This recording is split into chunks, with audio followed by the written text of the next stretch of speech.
fazendo uma gravação. Pronto. Então, Devananda, nós colocamos você aí como co-anfitrião. Se você quiser colocar algum vídeo, alguma coisa, você fica à vontade. Ou algum slide, enfim. Não, vocês terão que me tolerar o tempo todo mesmo. Não vai ter jeito dessa vez. Tá ótimo. Vai ser ótimo. Então, eu gostaria de saber quanto tempo disponível eu tenho, né, para falar. E se vocês quiserem fazer algum protocolo inicial, algum mantra inicial que seja da comunidade, né, que seja um protocolo, um hábito, né, um sadhana da comunidade, eu, né, participarei assim de bom grado. Senão, eu posso dar início já na minha dissertação. Certo, mas primeiro a gente vai apresentar você aqui para as pessoas e depois você pode fazer do seu jeito. Fique à vontade. Tá bom. Então, bem-vindas todas aí, boa noite para todo mundo. E quem não é da comunidade do Despertar, Marta, tudo bem, querida? Eu conheci a sua avó, né? Você me conheci a Ana na comunidade Despertar, que é um grupo da Márcia De Luca, inclusive ela que apoia aqui esse nosso projeto também. E aí nós tivemos essa ideia de fazer esse domingo com mantras, e toda semana a gente convida um convidado especial, e essa semana que é o Devananda. E o Devananda, ele foi um monge eremita, 12 anos na Índia. Ele é um astrólogo védico e pesquisador do conhecimento védico há mais de 25 anos. E hoje ele vai falar para a gente por que existem e como funcionam os mantras. Então, Devananda, você tem muito para contar para a gente. Vamos começar. Muito bem. Boa noite a todos. Namastê. Hare Krishna, Krishna Krishna, Hare Hare. Hare Rama, Rama Rama, Hare Hare. Ó a energia suprema de amor divina, desperta-me, eleva-me, envolve-me, protege-me. Hare Krishna. Muito bem, é um prazer, né? Assim, uma felicidade, uma satisfação, né? Uma oportunidade. Deixa eu colocar aqui para gravar fazer minha gravação particular aqui também, porque eu vou usar esse vídeo depois. Muito bem, então, retomando, né? O que eu havia dito, é uma satisfação, é um prazer, é uma oportunidade especial de me purificar falando sobre os mantras. Falar sobre os mantras, ele é auspicioso em todos os sentidos, tá? Tanto para quem ouve, quanto para aquele que entoa, né, os mantras. Então, como a Vânia já mencionou, né, eu estou já nessa área, pesquisando essa área dos conhecimentos védicos há mais ou menos 25 anos, e eu fui monge durante 10 anos, completamente absorto na pesquisa, no estudo propriamente dito da metafísica, né, do conhecimento védico. O conhecimento védico, ele tem todo o sistema. Nós estamos falando, quando a gente fala de mantras, necessariamente nós estamos falando do compêndio de conhecimento que nós chamamos de Vedas, tá? Quando se fala de sutras, por exemplo, né, as pessoas costumam usar, né, sutras sagrados ou entoar sutras. Os sutras são, na verdade, o equivalente, né, é um sinônimo, né, para mantras, sutras. eles são da mesma família, são da mesma categoria aí, com uma pequena variação de diferença. Mas, quando nós falamos de mantras, quando nós falamos de sutras ou mantras, nós estamos necessariamente nos referindo ao compêndio do conhecimento védico. Tá? E o conhecimento védico, primeiro ele precisa ser, não é contextualizado para que esse fruto do conhecimento védico, que são os mantras, seja apropriadamente entendido. A gente não consegue ter uma visão holística do significado e do fundamento, ou seja, a que o mantra está objetivado, por que ele está aí, qual é a função, ou por que deve haver, né, os mantras, ou por que os mantras existem, se nós não entendermos a motivação para o qual ou os Vedas são existentes, né? Então, essa correlação ela se faz necessária caso se queira ter uma visão mais panorâmica, né, do contexto, do significado do que vem a ser os mantras e a sua funcionalidade, né? Os Vedas, eles têm, então, todo o sistema de conhecimento védico, como eu disse, eles são divididos em 3 categorias, né? Tama, Raja e Sattva, ou Kanishta, Madhyama e Uttama.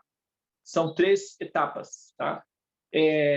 O princípio 3 ele é uma constante, uma criptografia constante em todo o processo da matemática que constitui a criação desse universo. E ele está representado fundamentalmente nos Vedas. Quando você olha, por exemplo, o símbolo do Om, você tem ali, né, geometricamente uma criptografia com o princípio 3. Então, você tem ali o 3, ok? E depois você tem uma série de outras subpeças ou componentes que formam essa criptografia, que é o símbolo Om, né, que representa, em última instância, a verdade absoluta. Assim, só para ter uma referência, né, de como isso funciona de forma geral, nós temos as 3 cores primárias. E a partir das 3 cores primárias é que nós conseguimos uma percepção de infinito. Né? Quando nós juntamos 3 peças, é que a gente consegue produzir o infinito a partir de 3 posicionamentos. Nosso sistema neurológico, nosso cérebro, por exemplo, ele funciona em 3 dimensões.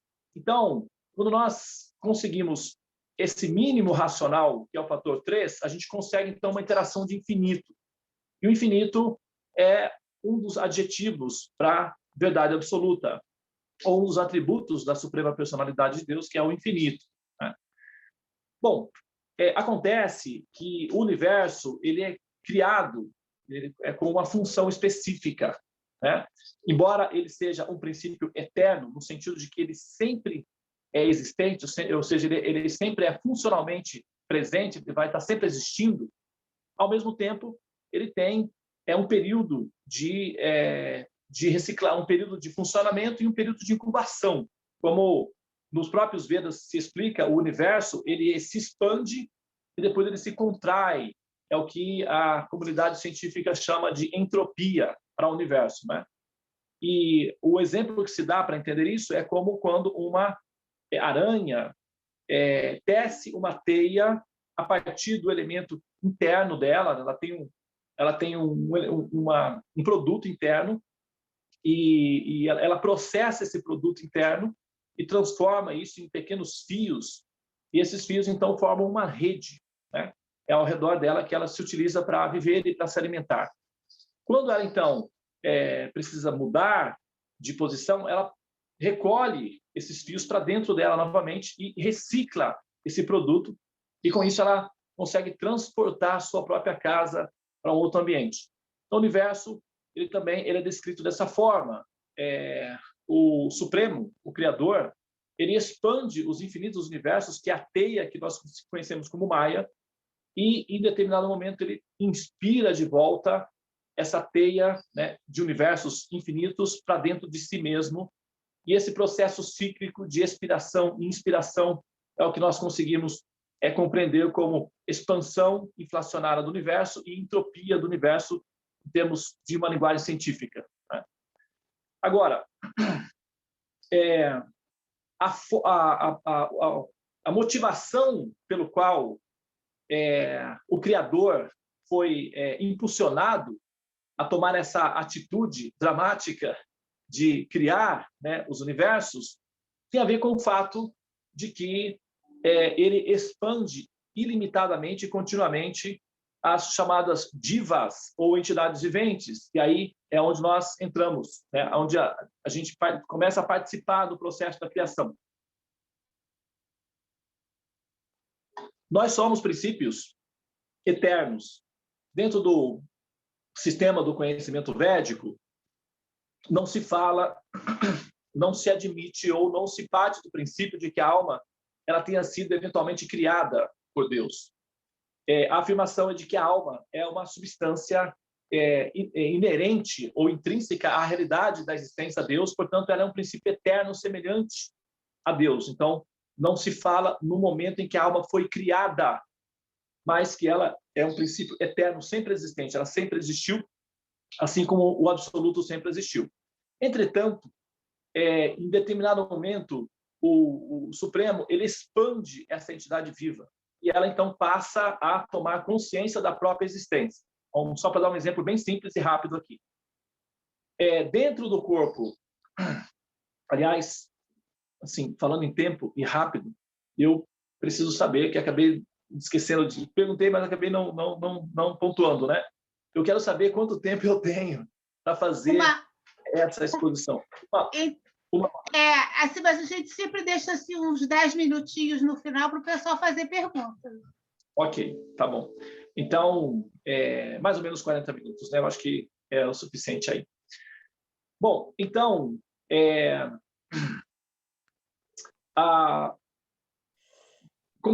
como uma metáfora, né, equivalente, você imagina que, por exemplo, no corpo de um homem, a gente não tem esse hábito de pensar dessa forma, mas a realidade é que, na prática, é assim que funciona. No corpo de um homem, existe uma incubadora, né, que seria uma espécie de berçário, em que ali ficam armazenados ou adormecidos mais ou menos de 400 a 500 milhões de pequenos bebezinhos, né? Cada espermatozoide é um bebê em potencial, né? E no corpo masculino existe um útero, só que esse útero ele é uma espécie de nanotecnologia que compõe uma quantidade muito grande de bebês armazenados num único ponto, que é como se fosse um berçário. Né, fica na região onde se produz o sêmen no corpo do homem, que é medicamente conhecido como o testículo. Então, é uma incubadora, na verdade, um reservatório, onde você tem aí umas centenas de milhares de bebezinhos adormecidos, né, esperando para despertar. Então, eles já existem, né? Agora, em determinado momento, quando ocorre o relacionamento erótico, sexual entre duas pessoas, esses bebês, então, são transferidos para o útero feminino. Então, originalmente, ele sai do útero masculino e vai para o útero feminino, que tem condições de permitir que, eventualmente, uma dessas crianças, né, um desses seres, aí, uma dessas alminhas, se manifeste, né? Aí vai depender da questão do karma e da sobrevivência também, né? Que acontece é que normalmente um apenas sobrevive. E o útero feminino é um pouco maior, tem condições de permitir a expansão dessa criança aí. Quando esse ser nasce, quando essa pessoa nasce, quando esse bebê, essa criança nasce, ela então passa gradualmente a tomar consciência de que ela existe, né? E aí, aos poucos, né, conforme o processador, que é o cérebro, vai se formatando, e normalmente um processador humano demora uma média de 5 a 7 anos para ficar completamente formatado. Então, é esse período que a criança tem para fazer interações e, aos poucos, descobrindo que ela existe e tomar consciência de que outras pessoas ao redor dela também existem. Então, ela passa a ter consciência da própria existência, a existência de si mesma, a existência do pai, a existência da mãe, a existência do mundo externo. Dura mais ou menos uns 7 anos para ficar mais ou menos bem definido esse princípio de realidade. Então, essa criança, ou esse ser, antes não tinha consciência da própria existência, estava num estado de stand-by, uma espécie de adormecimento, né? Uma espécie de coma. Então, uma vez movimentado, passa a tomar consciência da própria existência, ok? E aí ela continua progredindo a partir desse ponto. Mas ela já existia anteriormente. Então, no corpo de um homem tem lá o filho. Mas se ocorre relação sexual, esse filho passa a tomar consciência de que existe. Mas isso não significa que ele passou a existir no momento em que houve a concepção. Já existia previamente, só passa, então, a tomar consciência da existência. Da mesma forma, a alma sempre existe como parte integrante do corpo da Suprema Personalidade de Deus. No caso de Deus, da pessoa suprema, a alma está em toda parte do corpo, não apenas numa única região, mas em toda a parte do corpo de Deus, é impregnado de almas. E na medida em que ele pulsa, esse pulso divino expele as almas para o exterior. E é como o Sol, que por impulso expele fótons. E a combinação de uma quantidade absurda ou ilimitada de pequenos fótons formam aquilo que nós entendemos como os raios do Sol. Então, as jivas, ou atmas, as centelhas divinas, são partes integrantes originais do corpo da Suprema Personalidade de Deus e, eventualmente, devido a esse pulsar contínuo da pessoa suprema ou do corpo transcendental da divindade suprema, essas almas são, então, expelidas para a realidade externa. E no momento em que elas são expelidas para a realidade externa, elas, então, passam a tomar consciência da sua individualidade como ser existente. É o que acontece conosco, por exemplo. Então, para que esse mecanismo se dê de maneira segura e de maneira funcional, talvez, quem sabe, o mais rápido possível, então, essa inteligência suprema, esse Criador Supremo, ele cria uma simulação de realidade que nós chamamos de Maya, ou mundos materiais, né? Eles têm uma funcionalidade pragmática, têm uma durabilidade. As jivas, as almas, são, então, induzidas por uma hipnose chamada Mahamaya a se imaginarem a si mesmas dentro dessa simulação, e na medida em que elas vão imaginando-se a si próprias, vivendo dentro dessa simulação, elas passam uma quantidade de tempo aí significativo que nós, tecnicamente, chamamos isso de samsara, o ciclo de repetidos nascimentos e mortes. Esse ciclo é infinito. A alma pode permanecer nesse ciclo infinitamente. Acontece que chega um momento que ela se satura do processo artificial de interrupções, porque essas interrupções elas provocam choques, devido a que a alma ela é sensível. A composição da alma é Sat, Chit e Ananda. Sat, eternidade, ou seja, princípio de existência. Chit, conhecimento, ou seja, noção de que eu existo. E Ananda, prazer de existir, ou sensibilidade. E aí vem amor, vem as sensações, etc. Então, devido ao fato de nós termos intrinsecamente, como parte da nossa composição existencial, Ananda, ou bem-aventurança, e o amor é uma das variações desse processo de Ananda, nós desenvolvemos amor uns pelos outros. Nós ficamos apegados ou apegadas como almas umas pelas outras. Só que, como nós estamos dentro de uma simulação, que é uma função didática de evolução, esses relacionamentos eles estão interrompidos. E essas interrupções provocam extremo sofrimento para nós. É muito difícil essas separações. E isso acaba, com o tempo de muitas e muitas experiências de nascimentos e mortes, em que nós nos separamos dos nossos entes queridos, acaba gerando uma saturação existencial e a alma passa, então, a conjecturar a possibilidade de resolver esse problema de interrupções contínuas, que é desagradável.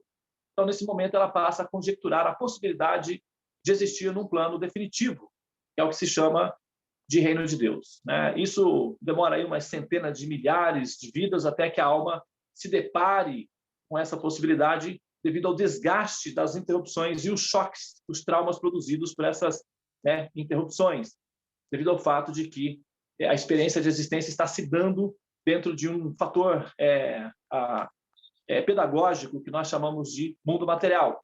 em termos práticos, inclusive do ponto de vista científico, já temos condições matemáticas de descrever esse chamado mundo material como uma simulação de realidade. Atualmente, nós já temos matemática suficiente para descrever o mundo como uma simulação, não é mais uma questão metafísica, já não é mais tanto uma questão teológica, já deixou o campo abstrato, teológico, para se tornar uma formulação uma formulação científica de dados matemáticos com precisão, de uma certa eficácia. Então, a gente já tem dados científicos para demonstrar que a realidade que nós chamamos de mundo é uma simulação. Nos Vedas, isso é conhecido como Maya, ou a ilusão. Muito bem. Agora... Devananda, deixa eu só te interromper um minutinho. Quando você fala desse fechamento do ciclo Sansara, então seria o próximo passo a iluminação, né? Bom, então, exatamente. Sabendo-se que as almas vão chegar a um ponto de saturação e elas vão precisar de um mecanismo em que elas possam resolver essa saturação aí. E elas têm que transitar de um ambiente relativo para um ambiente definitivo ou absoluto. Essa transição é o que nós chamamos de iluminação. Tá? Então, a didática inerente a esse processo de transição, a gente entende como religião, filosofia, meditação, enfim. Aí, né, são uma variedade de técnicas que são utilizadas para se fazer essa transição, né, que é a consciência ancorada numa realidade que é uma simulação, ou seja, num princípio relativo, para transcender para um princípio absoluto. É um parto, né? Então, como todo parto, é um pouco doloroso, porque nós somos iludidas com os corpos, nós acreditamos muito sinceramente que nós somos os corpos, e pensar de outra forma é algo para a gente bastante contraintuitivo. Isso dá um pouco de trabalho, requer observação de longo prazo, requer experiência de saturação prévia, requer um desejo muito intenso de resolver o problema da questão da existência. Tá? Deixa eu só dar uma olhadinha aqui no meu... Tá tudo bem, ele vai diminuir já. Devananda, deixa eu te interromper novamente. Porque, assim, tenho notado, né, que nossos palestrantes, a gente acaba ficando com tanto conhecimento, tem tanta coisa para dividir com a gente, né? Eu estou vendo aqui o nosso público, que é a maioria, com exceção de uma ou duas, que não é da comunidade do Despertar. Então, provavelmente já te conhece também. E eu e a Vânia, né, tivemos o privilégio de estar fazendo o mapa védico com você, e o nosso propósito, né, de trazer os mantras aqui, hoje eu queria que você, nesse seu... durante o nosso encontro hoje, que trouxesse alguns mantras também. Inclusive, a Vânia e eu somos apaixonadas por aquele mantra de abertura, né, do Upanishads. Então, só para você reservar um minutinho para a gente mantrar também, que é super importante, né? Vamos fazer isso daí. Vamos fazer exatamente isso daí, porque é justamente nesse ponto que a gente chega, quando entra nesse ponto em que a alma anseia por emancipação, ascensão, iluminação, então você tem uma variedade de técnicas possíveis, dentre as quais os Vedas apresentam os mantras como possibilidade, como técnica, como plataforma de lançamento, para que o ser, utilizando-se dos mantras, possa eventualmente transcender a ilusão e situar-se no conhecimento transcendental.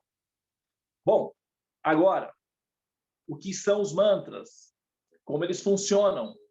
E quais mantras são mais efetivos para essa função final, né, esse objetivo final, que é a liberação do ser do ciclo do samsara?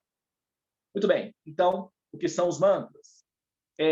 A palavra mantra, lembre-se, é um produto védico. O conhecimento védico é um manual de instrução criado diretamente pela autoridade suprema para dar um suporte de conhecimento técnico para aquelas almas que já passaram pelo ciclo de saturação e estão buscando por liberação. Então, os Vedas são conhecimentos que possuem condições de dar assistência a esse tipo de alma. Tá? As almas que não chegaram nesse ponto ainda não tem problema, podem, né, ficar aí girando o tempo que for necessário, porque o universo tem condições de dar assistência a elas também.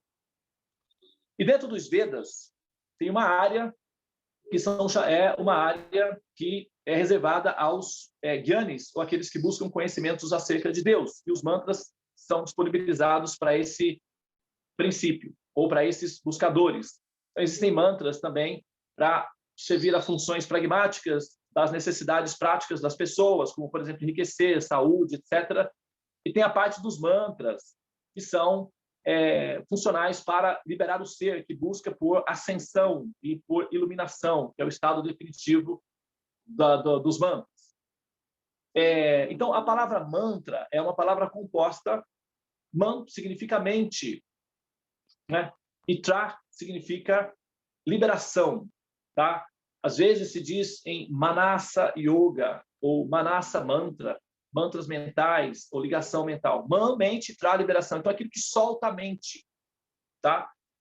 Se a gente vai usar uma linguagem esotérica para falar do que significa o mantra e tal, a gente pode falar que é uma energia, é uma vibração, que interage com o nosso campo mórfico, alinha os nossos chakras, descalcifica a glândula pineal e nos torna conscientes de uma realidade para além da realidade imediata, chamada realidade material que nós vivemos. Tá? Então, essa seria uma linguagem mais esotérica a ser utilizada, que normalmente é a linguagem que as pessoas usam, principalmente aquelas pessoas que entoam mantras, são mais afinados com esse tipo de linguagem, que é uma linguagem mais holística, mais esotérica. Né?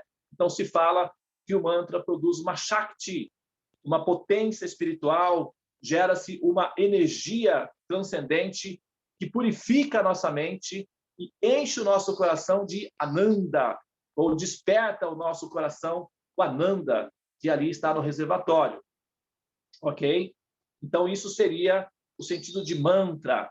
Então, ao entoarmos os mantras, nós liberamos a nossa mente das âncoras que nos prendem aos condicionamentos da existência material, nos obrigando a nascer e renascer continuamente dentro da ilusão, que é o mundo material. Tá? Então, isso é o que nós entendemos como sendo mantras. Do ponto de vista mais assim da nossa comunidade, do despertar, da nossa linguagem mais, digamos, interna. Agora, se a gente quer entender o mantra do ponto de vista pragmático ou científico, né, também isso é possível de ser feito. Não sei se é o interesse, né, do grupo, mas eu acho que vale a pena saber que é possível explicar isso do ponto de vista científico, metodológico também, porque tem, se uma coisa é verdadeira, ela pode ser explicada de diferentes ângulos, não apenas de um. Ela pode ser aplicada em diferentes áreas, ou ela pode ser observada por diferentes perspectivas e ela vai ter a sua funcionalidade intacta. E quando ela não consegue se adaptar, né? Você só consegue ter, né, essa realização num certo âmbito. E os mantras, eles são realidades, eles são absolutos, eles são verdadeiros, portanto, eles podem ser analisados por diferentes perspectivas, por diferentes ângulos. Quer ver só? Só para dar um exemplo rápido. Como o universo todo é uma simulação, então, normalmente, simulações são baseadas em configurações matemáticas, ou seja, são escritos, né, por códigos criptografados, que é matemática, basicamente. O nosso cérebro, ele é uma calculadora, ele funciona como uma calculadora, tá? Então, por exemplo, os nossos olhos, eles não enxergam os objetos. Na verdade, os nossos olhos, eles só captam fótons. É como uma antena parabólica. A antena parabólica, ela não mostra imagem, ela só capta ondas. O processador na televisão é que vai fazer a operação e vai mostrar a imagem. Da mesma forma, os nossos olhos não captam imagens, só captam luz. É o que ele faz.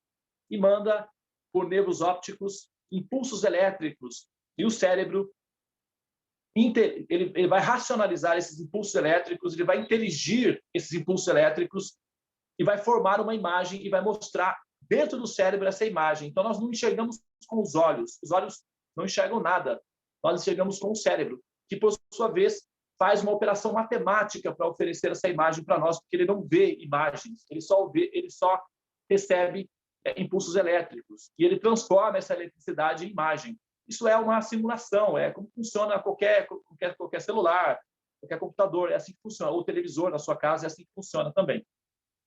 Da mesma forma, os outros sentidos é da mesma realidade. Então, quando você ouve alguma coisa, o sistema auditivo ele não racionaliza o som, ele só recebe impulsos de ondas, são ondas que chegam até o sistema auditivo. Então, ele vai pegar essas ondas e vai jogar por nervos, que são fios, basicamente, né? São fios, como numa rede elétrica de uma casa. Ele joga essas ondas para o interior do cérebro na forma de correntes elétricas, por impulsos elétricos. E o cérebro recebe esse impacto de impulsos elétricos e ele faz uma operação. Isso é um som. Ok, significa isso. Só que o que acontece? Como o sistema neurológico é muito rápido, ele funciona praticamente à velocidade da luz, então a configuração, o processamento nos parece ser instantâneo. Entretanto, porque ele é rápido como a velocidade da luz. Entretanto, se a gente pausar o filme e observar desde a hora em que as ondas chegam no sistema auditivo, vai até o cérebro, e ele tem que reconfigurar cada bytezinho de eletricidade e redimensionar isso para formatar como um som lá dentro do cérebro, existe um lapso de tempo, uma defasagem. Essa defasagem ela pode ser medida. Na nossa interação de experiência é rápida, né? Porém, tem um lapso de tempo, que é uma defasagem para essa operação acontecer. Tá? Bom, então, quando a gente entoa mantras, os mantras, eles são interpretados matematicamente, lembre, qualquer coisa, qualquer som, um copo de água, uma flor, um pássaro, ele é tudo transformado em matemática no cérebro. E quando você entoa mantras, ao mesmo tempo, normalmente, quando a pessoa está entoando mantras, ela também está considerando a possibilidade de que aquilo vai abrir uma dimensão espiritual para ela, de que aquilo vai purificá-la, de que aquilo vai... Então, já existe uma interferência da consciência, uma interação da consciência com aquela vibração, aquele princípio matemático que vai ser interpretado pelo cérebro.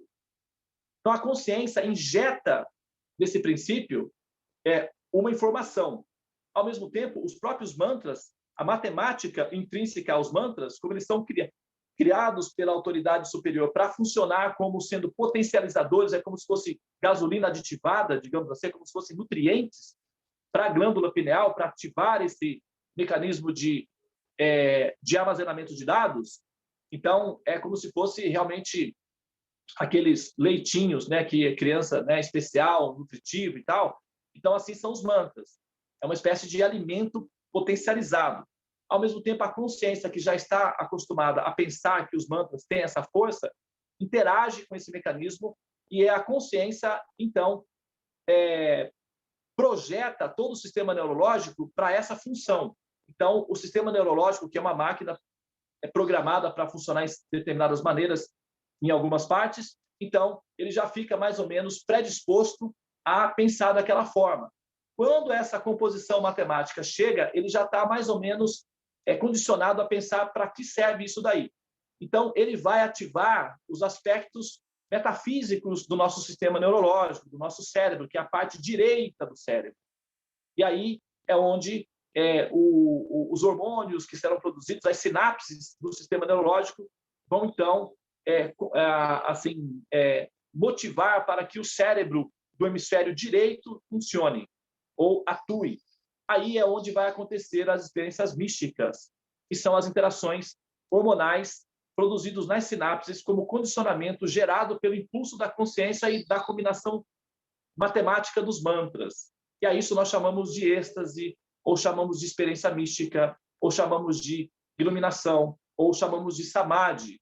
Então, tecnicamente, essa função é realizada dessa maneira. Então, nós experimentamos um estado de paz, um estado de equilíbrio, um estado de interação consigo mesmo, porque como é a glândula pineal que começa a funcionar e ela tem uma funcionalidade extrafísica ou metafísica, automaticamente, para que ela funcione bem, que ela capte energia do corpo, porque ela vai puxar energia da Kundalini, que é um movimento em espiral que a consciência faz no processo de ascensão. Então, os chakras captam o prana, que é a energia, e armazenam, são pequenos reservatórios de pranas. E eles, então, armazenam esse prana. Esse prana tem a função de ser combustível para que a consciência vá se elevando gradualmente na medida que ela vai adquirindo conhecimento. Então, a Kundalini ela vai puxar essa energia, esse prana, e vai transformar isso em consciência divina, que é o que os monges celibatários chamam de sublimar o impulso sexual. Então, eles impedem a perda do sêmen, eles mantêm a energia sexual interna, que é o Muladhara Chakra. Isso gera um grande impulso de força, de energia, e esse impulso de energia, esse combustível, é como aquela quantidade de combustível que os foguetes, né, precisam para subir. Então, os monges canalizam a energia do prana nessa parte do corpo, forma-se uma potência, uma Shakti, e essa Shakti vai empurrar, então, a consciência para cima, até que a consciência chegue no Ajna Chakra, que é o topo, e, eventualmente, a pessoa, então, possa fazer a transição do Ajna Chakra para o Sahasrara Chakra, que fica acima, que é o chakra que fica fora do corpo, que já é uma transição, já é a ponte que vai levar o ser para a transcendência. Então, é um sistema mais ou menos já programado para funcionar dessa forma. E os mantras, eles têm essa função de levar o ser a essa percepção e utilizar o mecanismo da maneira mais proativa possível, da maneira mais produtiva possível, e com isso, assim, reduzir ao máximo o tempo de ilusão que ela deverá viver dentro do estado do condicionamento na simulação, onde ela está aprendendo a depurar-se do desejo de poder e harmonizar-se com o princípio de amor, que é o resultado final da evolução, da purificação. Tá? Então, os mantras, eles têm essa função realmente de nos purificar, de nos potencializar e de nos condicionar para um âmbito, para uma atmosfera em que nós assim, valoramos a liberação do ciclo do samsara. Tá?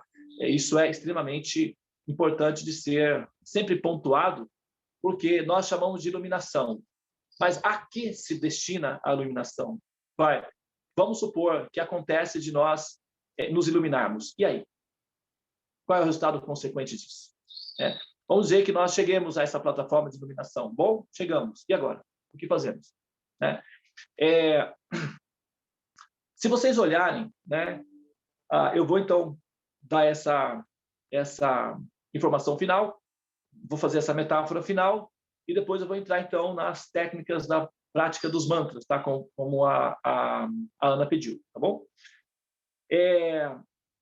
Imagine, vamos pensar que nós somos um grupo de pessoas que estamos querendo entender o que significa a iluminação. Vamos supor que a gente tenha isso como pauta, nosso dever de casa. O que é a iluminação? O que acontece quando as pessoas se iluminam?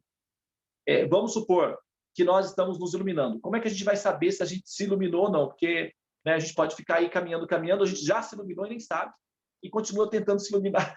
O negócio fica meio longínquo demais.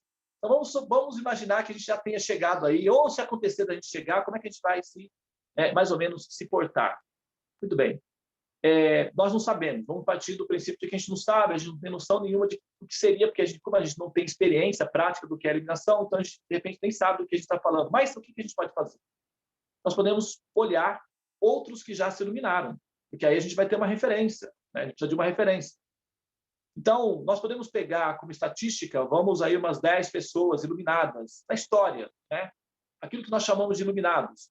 Nós podemos colocar aí o Dalai Lama, o Senhor Jesus Cristo, a Madre Teresa de Calcutá, talvez o Chico Xavier, quem sabe, o São Francisco, sabe, o Gandhi, enfim, aí a gente pode colocar 10 pessoas, ok? né? O Buda, né? Que é o arquétipo do iluminado, né? Inclusive, a palavra Buda significa o iluminado, né? Então, a gente coloca aí 10 iluminados para a gente ter uma ideia do que pode acontecer conosco se acontecer de a gente se iluminar. Porque a gente está falando da iluminação, mas pode acontecer. Então, se acontecer, o que acontece? Vamos lá, então. Tá lá os nossos parâmetros. Veja bem, olha só. O que acontece com o iluminado? Vocês vão ver uma coisa muito curiosa que acontece, que é um padrãozinho, tá? É uma estatística absoluta, 100% de assertividade, viu? Todos eles têm um comportamento similar. Se transformam em mães. E outra coisa, não apenas mães, mas mães temperamentais, ainda por cima. Quer ver só? O Buda, só para a gente ter uma ideia, do Buda. Né? O Buda saiu de casa, o Siddhartha Gautama, aquela epopeia toda, para quem conhece a história do Buda, né? Saiu de casa, porque ele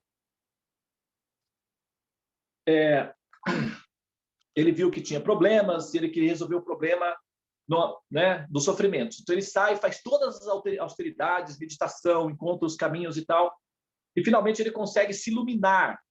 Ele passa o tempo todo, enquanto ele está buscando a iluminação, ele está sempre sozinho, caminhando sozinho, está sempre sozinho. Só que assim que ele consegue a iluminação, o que ele faz? Levanta-se e sai procurando filhinhos, que são discípulos. Né? O caso, por exemplo, de Jesus Cristo. Ele passa o tempo todo dele, né, assim, se despertando e tal. Quando ele, então, começa a missão iluminada dele, porque antes de ele se manifestar, não há diferença nenhuma entre Jesus e não Jesus. A diferença que faz é no momento em que ele começa a agir.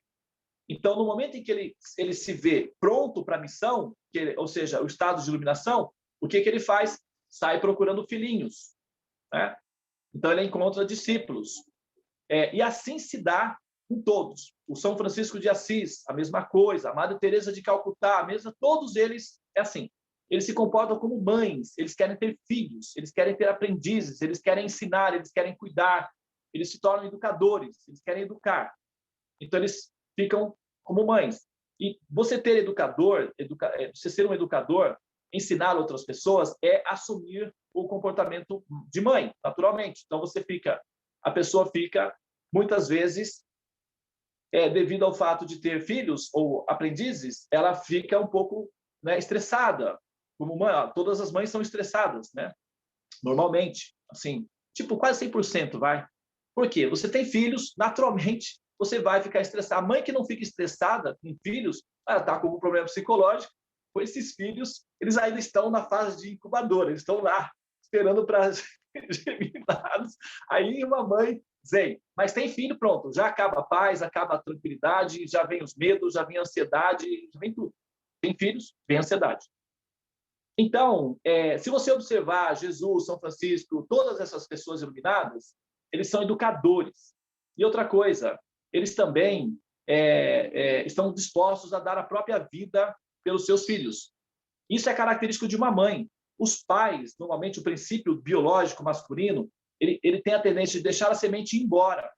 É o princípio biológico feminino que fica e se sacrifica pela prole. Isso é natural do princípio biológico feminino. É natural, né? Então, é a mãe que se sacrifica. Normalmente não é o pai.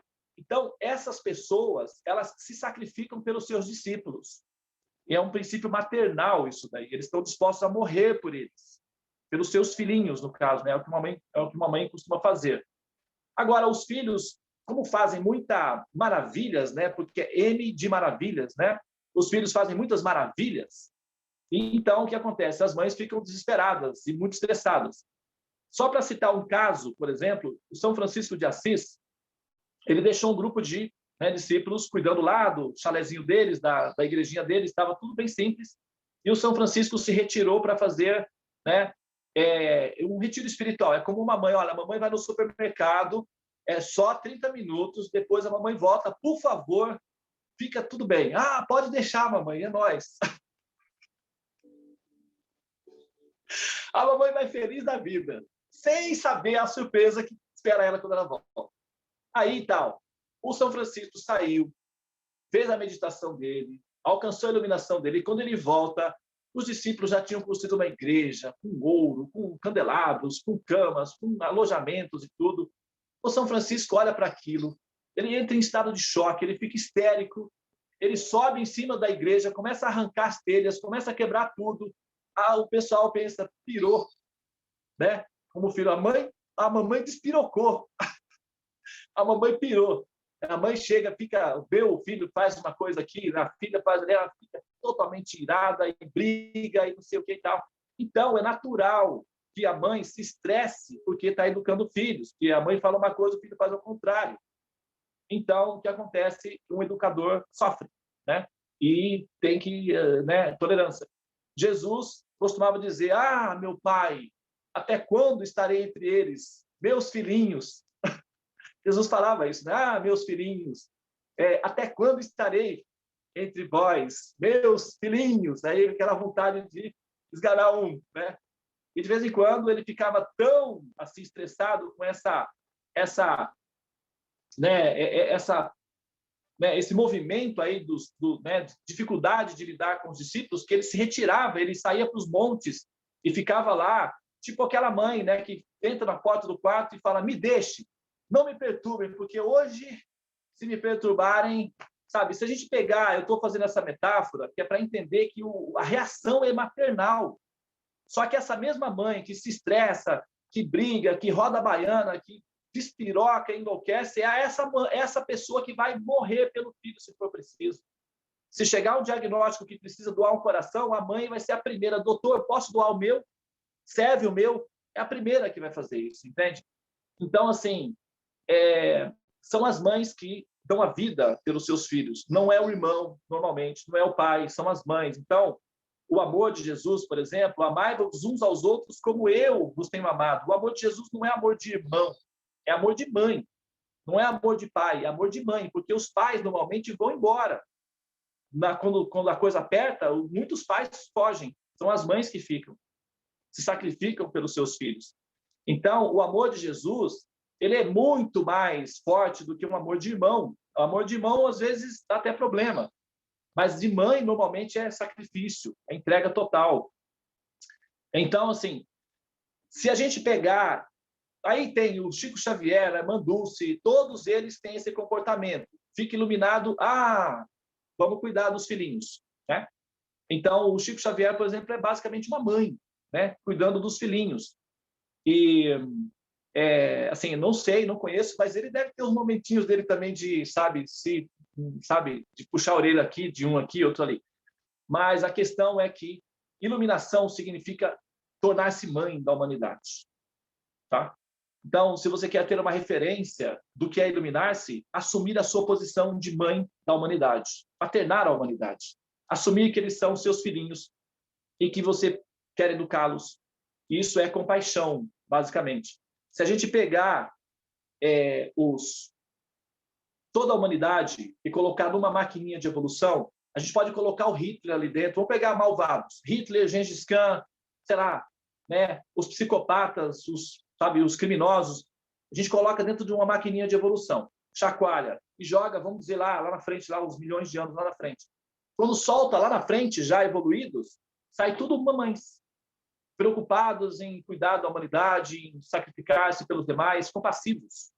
Então, o resultado da evolução é compaixão. E compaixão é uma característica maternal, tá?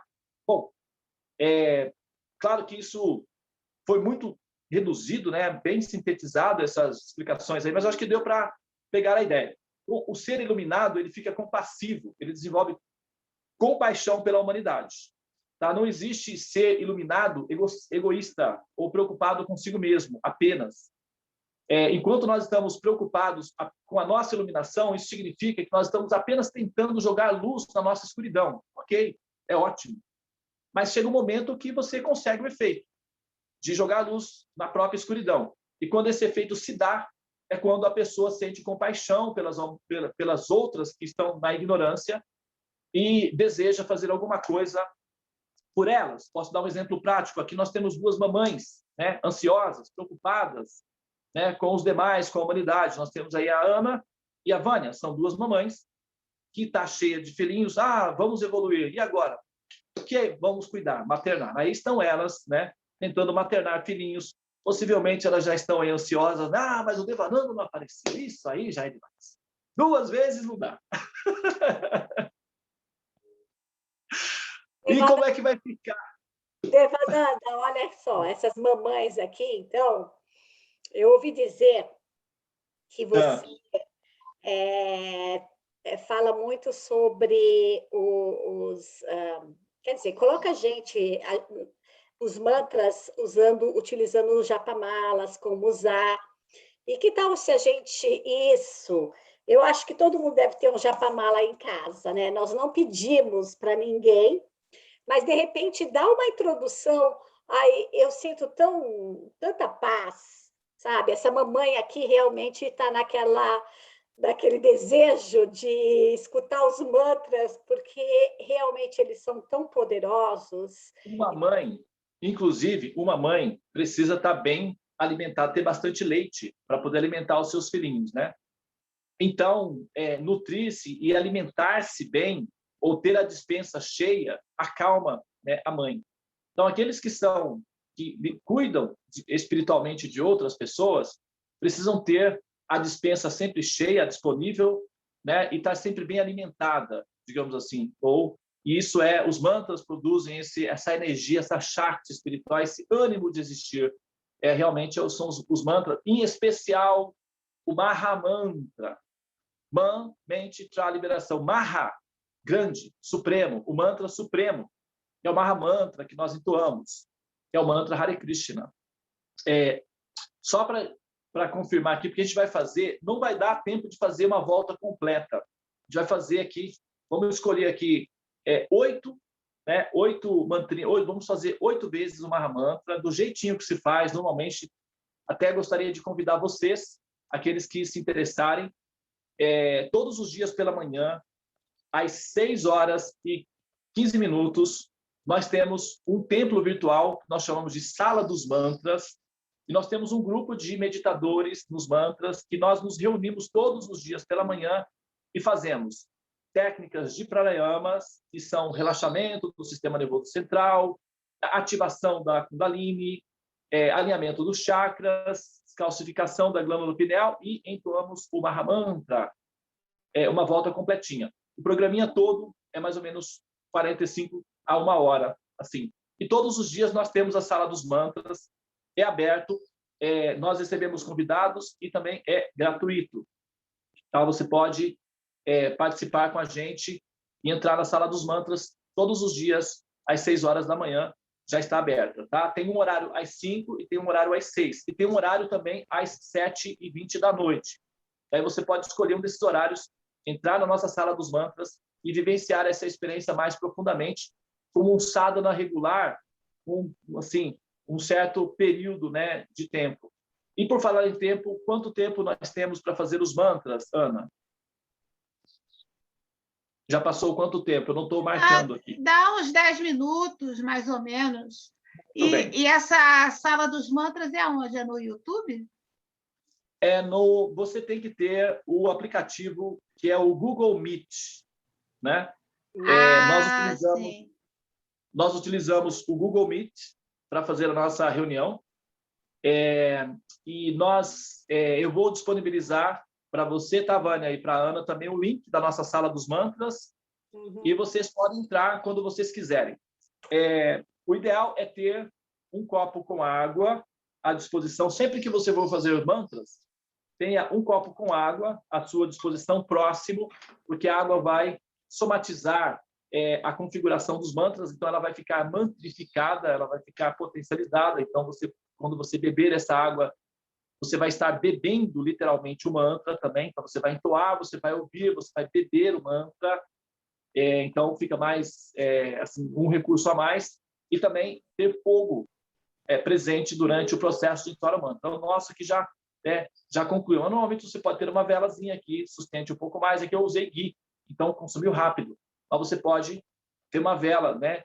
E ter o fogo o tempo todo assimilando os mantras. Porque como o fogo ele evapora, né? Ele interage com as moléculas do ambiente, ele então somatiza também os mantras e expande no ambiente o mantra, tá? Então, o fogo, ele purifica o local, ele mantém. Então, enquanto o fogo está aceso, ele está emitindo a configuração dos mantras. Mesmo quando você para de entoar os mantras, como ele está configurado no fogo, ele continua mantrificando o ambiente. Então, o ambiente fica configurado com mantras. As pessoas que passarem pelo ambiente, as pessoas que dormirem na casa, os animais de estimação, as plantas, os vizinhos que passarem em frente da casa, eventualmente o entregador que vem até a casa, todos são purificados por essa configuração. Então, a casa se transforma em um templo, tá? Um templo sagrado. Os mantras têm o poder de transformar a sua casa num templo sagrado. Na verdade, ele precisa fazer isso, é uma das funções do mantra, é transformar o local num templo sagrado. Então, assim que você entoa os mantras, a sua casa toda se transforma num templo sagrado, tá? Bom, então nós vamos fazer agora o Maha Mantra, tá? Antes de fazer o Maha Mantra, eu vou entoar o mantra, que é o mantra que a Ana mencionou, que é o mantra de introdução. Por quê? O que acontece? A nossa mente, ela é bipolar, né? Ela é curiosa. Ah, que legal, os mantras, que gostoso. Aí, tá lá, um tempo depois, se desinteressa, vai se interessar por, sei lá, geologia, a formação das pedras. E essa variação que a nossa mente está acostumada devido à curiosidade, ela acaba atrapalhando, porque os mantras, eles são muito suaves, ele requer uma constância, chama-se sadhana, essa constância, estira, determinação. Então, você tem que continuar entoando os mantras por um período, para você começar a experimentar os efeitos dos mantras. Eles dão efeito depois de um certo prazo, eles estão configurados no modo da bondade. E o modo da bondade requer continuidade, requer estabilidade, requer equilíbrio da bipolaridade da nossa mente, que hora está super e hora está down, né? Então, a gente tem que, sabe, quando está muito eufórica, trazer para o ambiente de equilíbrio. Quando está muito depressiva, levar um pouco acima para o ponto de equilíbrio. E isso a gente consegue com constância, chama-se sadhana, ou disciplina, autodisciplina. É preciso ter uma certa constância para conseguir o efeito, tá? Então, esse mantra que eu vou entoar de abertura fala exatamente sobre isso daí, tá? Ele manda essa mensagem para a gente se lembrar do que nós precisamos para continuar entoando o mantra. Depois que você vai pegar, quem tem o Japamala, você conta aí, ó, 1, 2, 3, 4, 5, 6, 7, 8. 8 contas, nós vamos fazer apenas 8 contazinhas. De preferência com os olhos fechados. Antes de entoar os mantras, nós vamos fazer 4 pranayamas, somente 4 pranayamas, com os olhos fechados, a respiração diafragmática. Esses pranayamas, eles abrem, né, os diferentes pontos cardeais do nosso campo mórfico, que é a nossa aura, tornando-nos receptivos à influência da vibração do mantra. Tá? Então, tem essa função. São apenas 4 pranayamas. Isso vai tomar cerca de 5 minutos, talvez não 3 minutos. Depois eu vou entoar o mantra, vocês deverão permanecer com os olhos fechados, eu vou entoar o mantra de introdução, e a hora que, no meu comando, eu vou convidar vocês a me acompanharem no Maha Mantra, e vocês vão me acompanhar no Maha Mantra. Não sei se vai dar tempo de ensinar vocês aqui o Maha Mantra, mas vocês podem tentar me acompanhar, tá? Olha só. O Maha Mantra é universal, ok? Qualquer linha espiritualista pode utilizar o Maha Mantra como plataforma de lançamento. E o Maha Mantra consiste em 3 nomes, basicamente. Hare, Krishna e Rama. Então, nós entoamos da seguinte maneira. Hare Krishna, Krishna Krishna, Hare Hare, Hare Rama, Rama Rama, Hare Hare. Ok? Só mais uma vez, para, quem sabe aí, você conseguir já ter uma ideia e memorizar. Hare Krishna, Krishna Krishna, Hare Hare, Hare Rama, Rama Rama, Hare Hare. Ok? Significado para o mantra. Ó energia suprema de amor divina, desperta-me, eleva-me, envolve-me, protege-me. Ok? Muito bem. Então, agora, nesse momento, se você tiver água com você, por favor, toma um pouco, bebe um pouquinho da sua água.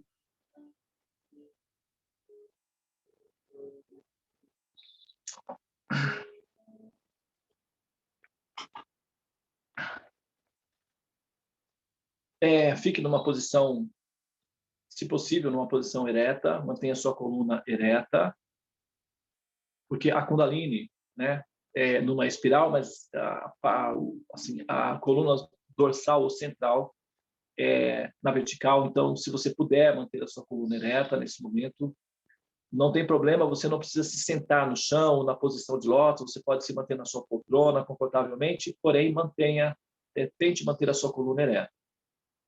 Feche os olhos.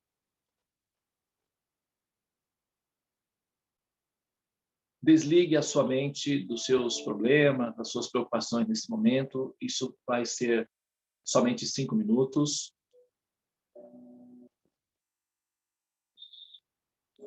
Para onde quer que a sua mente vá, traga de volta para o eu. Concentre-se na sua respiração. Perceba a sua respiração. Vamos dar início. São apenas 4 pranayamas. Em 1, 2, 3. Pode começar.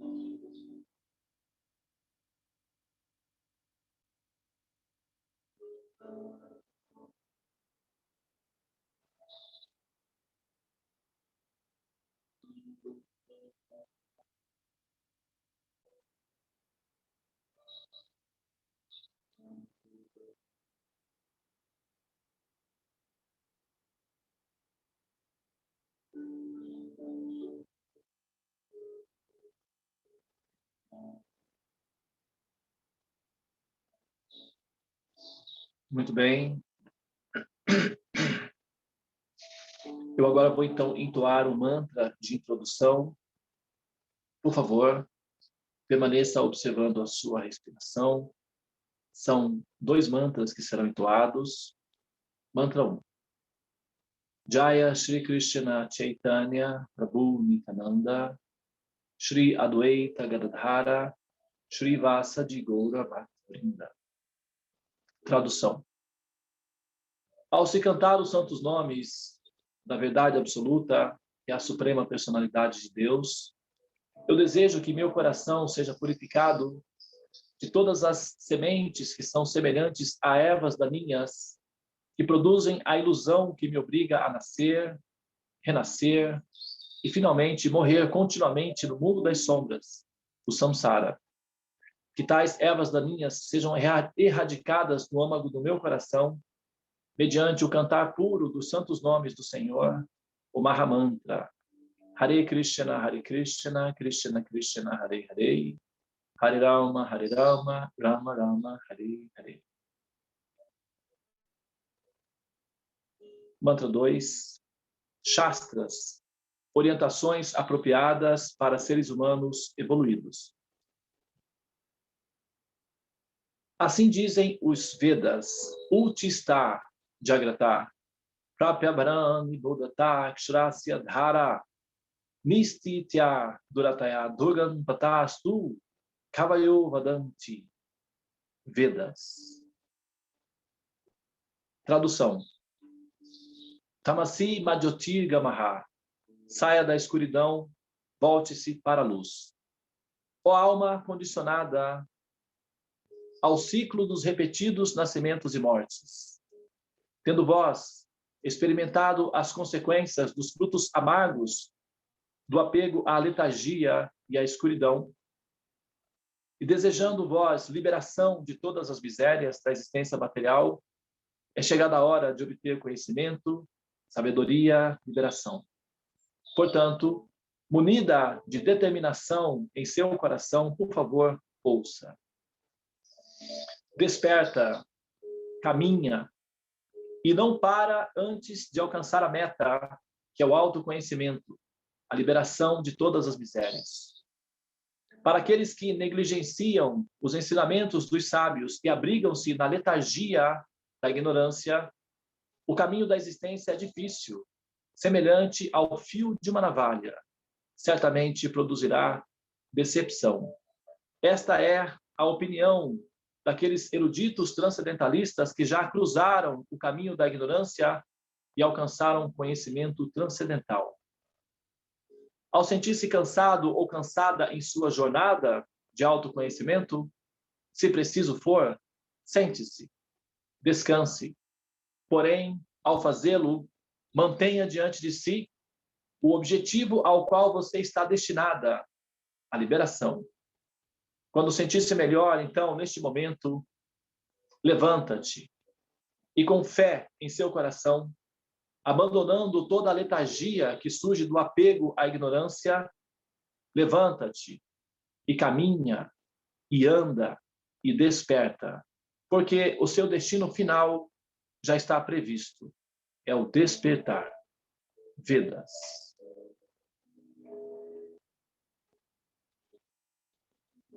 Muito bem. Por favor, me acompanhe no Mahamantra Hare Krishna. Nós entoaremos 8 Mahamantras. Observe o mantra vibrando na sua mente, limpando o espelho da sua mente, preenchendo o seu coração de vibração transcendental de Ananda. Vamos começar em 1, 2, 3. Hare Krishna, Krishna Krishna, Hare Hare. Hare Rama, Rama Rama, Hare Hare. Hare Krishna, Krishna Krishna, Hare Hare. Hare Rama, Rama Rama, Hare Hare. Hare Krishna, Krishna Krishna, Hare Hare. Hare Rama, Rama Rama, Hare Hare. Hare Krishna, Krishna Krishna, Hare Hare. Hare Rama, Rama Rama, Hare Hare. Hare Krishna, Krishna Krishna, Hare Hare. Hare Rama, Rama Rama, Hare Hare. Hare Krishna, Krishna Krishna, Hare Hare. Hare Rama, Rama Rama, Hare Hare. Hare Krishna, Krishna Krishna, Hare Hare. Hare Rama, Rama Rama, Hare Hare. Hare Krishna, Krishna Krishna, Hare Hare. Hare Rama, Rama Rama, Hare Hare. Hare Krishna, Krishna Krishna, Hare Hare. Hare Rama, Rama Rama, Hare Hare. Hare Krishna, Krishna Krishna, Hare Hare. Hare Rama, Rama Rama, Hare Hare. Sinta o mantra.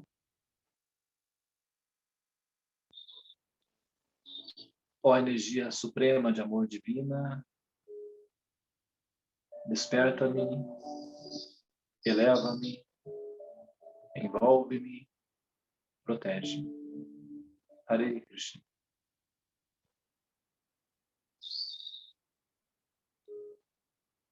Muito bem. Abra os olhos.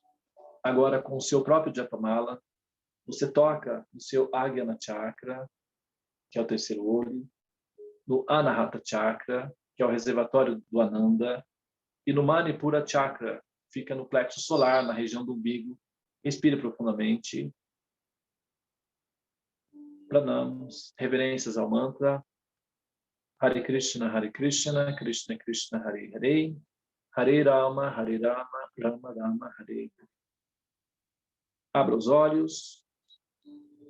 Beba da sua água sagrada, sua água multiplicada. Tintim, um brinde à vida, à iluminação e à compaixão. A água, basicamente, é compaixão líquida, porque o mantra vai despertar amor em você e você vai se preocupar com o bem-estar e o progresso da humanidade, não apenas, com o seu progresso individual. Essa é uma ciência que se aprende ensinando, né? Chega uma etapa do jogo, da evolução, que não se consegue ir adiante a não ser de forma coletiva, né? Quando a compaixão se manifesta, quando você está entrando no campo da iluminação. Muito bem.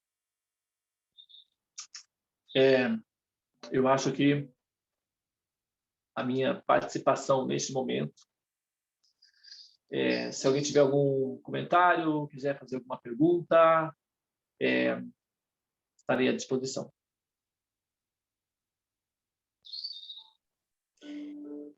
Bom, eu gostaria de agradecer, né, a Devananda, e, Vânia, libera os microfones de todo mundo, porque agora a gente pode falar. E eu vou fazer um comentário, porque foi colocado aqui no primeiro encontro do Domingo com Mantras, a colocação de que os mantras, né, eles foram um legado deixado para a humanidade aqui pelos rishas, e que não existe, por exemplo, a gente sempre está entoando o Hare Krishna, várias vezes nós entoamos aqui, como o Devananda falou, que não tem nenhuma ligação religiosa, espiritual, né, em particular, que realmente, só lembrando que, né, o movimento Hare Krishna, né, foi os anos 60, isso, que surgiu, e os mantras surgiram muito antes, milhares, né, de anos. Então, só para esclarecer essa parte de que não tem vínculo religioso, né? Mas o poder, eu acho que cada um sente no seu próprio coração, né? E isso dispensa palavras aqui, né? Porque o som realmente desperta essa paz, esse encontro, né? Com a sua essência, com o seu eu sagrado, né? A sua centelha divina. Mas as pessoas, às vezes, nossa intenção, né, Vânia, é de colocar esse material, esse vídeo no YouTube. Então, quem estiver escutando, e é bom ter um esclarecimento também, né? Muito obrigada, Devananda. O Devananda é uma graça, gente. Ele é tão artístico, ele tem tanta amorosidade como astrólogo védico, é uma pessoa assim incrível, realmente se doa. Gratidão por estar aqui presente, e deixo aí para as pessoas que tiverem alguma pergunta, né?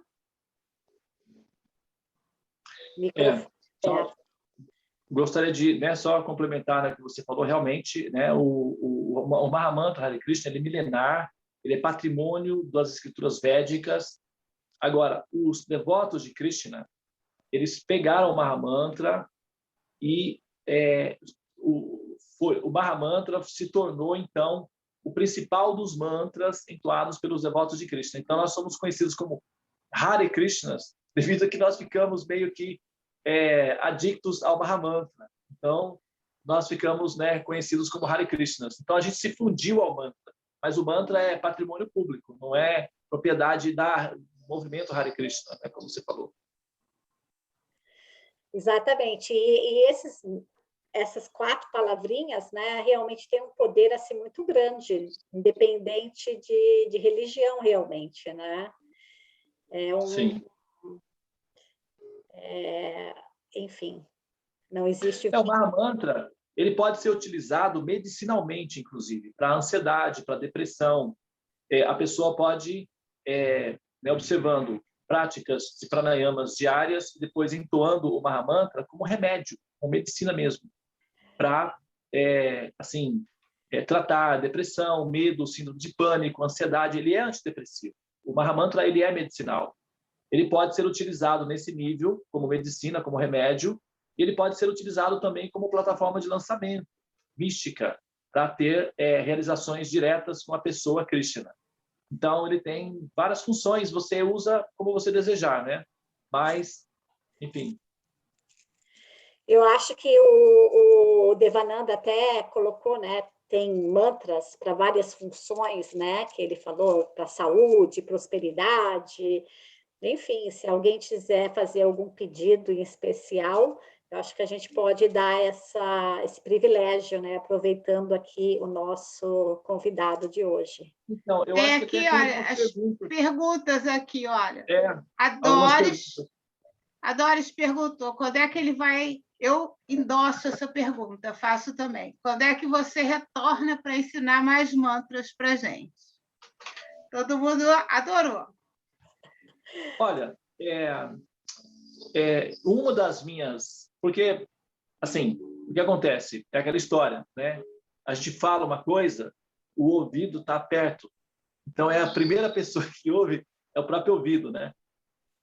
Então, na verdade, depois de a gente ter observado como é que funciona realmente a história da evolução, a gente entende que chega um momento que nós temos que assumir, de fato, a nossa responsabilidade perante a humanidade e se doar, né, para esse propósito.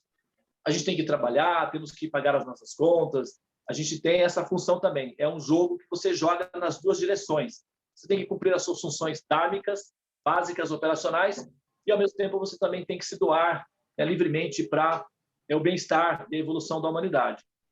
E eu admiti para mim como o meu ato maternal para a humanidade ensinar as pessoas a despertarem o amor pelo Mahamantra, independente da religião, independente, sabe, das considerações filosóficas, mas despertar o amor pelo Mahamantra Hare Krishna, porque o Mahamantra Hare Krishna ele é medicinal e ele tem o poder de curar a humanidade, curar as pessoas da ansiedade, do medo, da depressão.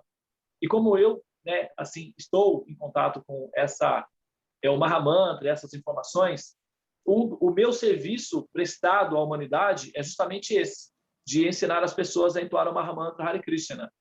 E eu ficaria muito feliz, até me disponho realmente, se vocês quiserem se encontrar, né, uma vez a cada 15 dias ou uma vez por mês, na própria comunidade, né, para a gente fazer, então, uma volta completinha do Mahamantra Hare Krishna e, logo após, uma dissertação acerca do Mahamantra Hare Krishna, explorando o Mahamantra, conversando sobre o conhecimento acerca dos mantras, em especial do Mahamantra. Eu ficaria feliz se vocês se organizarem, me convidarem, eu estou à disposição, sim, tá? Nós felicíssimas. Nossa, felicíssimas. É uma honra para a gente. Agenda, já vamos correr na agenda, né?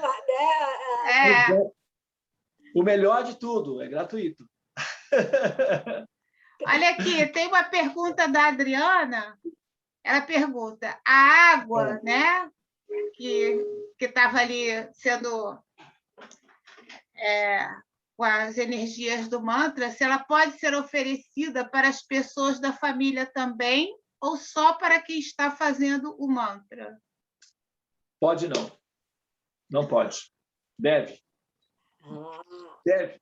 Tem o dever e a obrigação de fazê-lo, porque a misericórdia não pode ficar retida só com você. Você tem que compartilhar.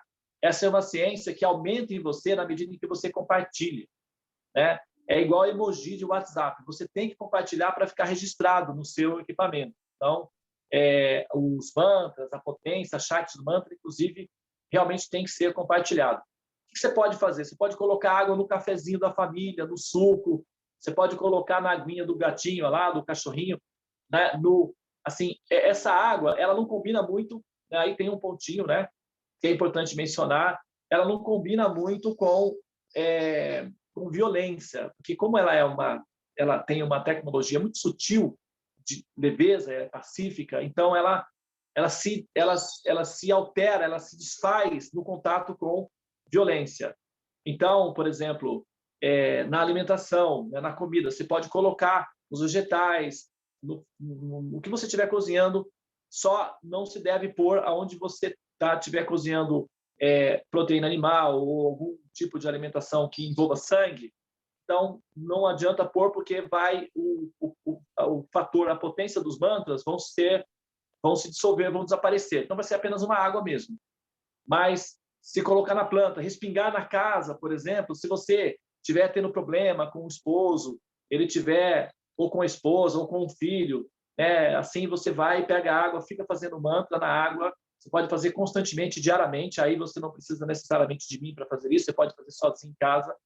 Senta, faz o mantra na água, depois você vai lá, respinga a água no travesseiro do filho, nas roupas, né, do esposo, no carro da família, né, se tem alguém adoecido, sabe, pode dar água. Essa água, ela é mágica, ela é uma magia, e você pode utilizar para vários propósitos, tá bem? Inclusive para você mesma.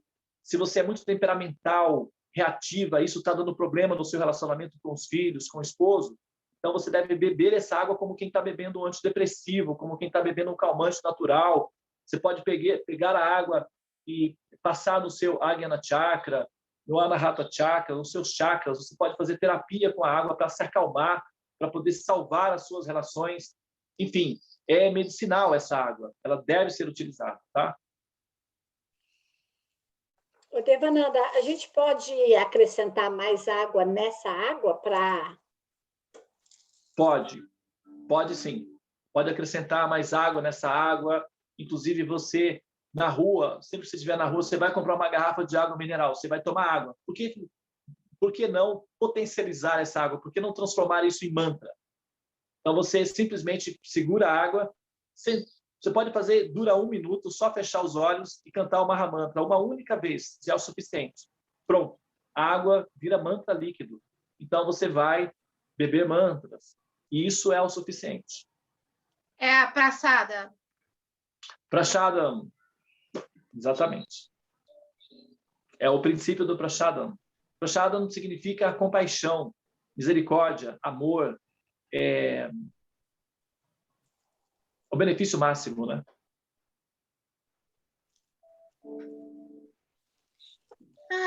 Foi muito bom. Delícia de aula. Maravilhoso. Também gostei do momento. Foi muito bom. Que ótimo. Então, já estamos combinados. Ótimo. Vou ficar aguardando, então, o convite, tá? Tá ótimo. A gente só vai agendar, né? Porque, aliás, vou aproveitar, então, agora e anunciar, né? Isso. A próxima convidada do domingo que vem, que é dia 31 de outubro, vai ser, inclusive, foi uma colega sua, né, Devananda? Você quer falar, Vânia, sobre da Gokula Devidasa. isso? Ela é maravilhosa. Ela participa do nosso grupo, da nossa sala de mantras. Ela que abre a nossa sala de mantras cantando mantras, porque ela é cantora, né? Então, ela canta. Maravilha. Parabéns. Vai ser um momento muito bom. Então, ela é terapeuta Ayurveda, para falar aqui para o pessoal, praticante de Bhakti Yoga e Mantra Yoga há 35 anos. E verdade, o tema vai ser a aplicação espiritual da psicologia dos mantras. Excelente. Vai ser o tema do próximo domingo. Excelente. Muito bom. Eu tenho uma outra pessoa que eu posso indicar. Ele é mestre de sânscrito, PhD em sânscrito. Ele é professor de sânscrito, inclusive, e é um amigo pessoal meu. Eu acho que ele ficaria muito feliz de ser convidado. Também é uma das motivações dele, ensinar as pessoas a falar o sânscrito, a conhecer essa cultura védica e a entoar os mantras. Então, se vocês quiserem, eu passo o contato. Queremos. Não é o Guru Sivananda, é? Não. Lokashaksi é o nome dele. Ele mora aqui na minha cidade. Qual é o nome da sua cidade, Devananda? É um pleonasmo falar mais grande, né? Em português não é correto falar mais grande, mas eu não vou falar em português, eu vou falar em espanhol, porque em espanhol pode falar mais grande, que não tem problema, tá? Eu moro na cidade mais grande do Brasil. Quero ver se você sabe. Você sabe qual é a cidade mais grande do Brasil? Não sei. Mas eu não sei. Não sei. É Pindamonhangaba. É a cidade Pindamonhangaba. Eu sou vizinho aqui de Aparecida, nossa mãezinha divina, né? Eu sou vizinho dela, moro praticamente no jardim, no quintal dela. O Rio Sagrado, que é o Rio Paraíba, passa a 300 metros aqui da minha casa, 300, 500 metros daqui da minha casa. Ah, ok. Então, olha, desculpa, Devananda, falando então da sua colega, da Vitória Cristina de Souza, que é a Radha Nada, Gokulunda nada, Devinanda.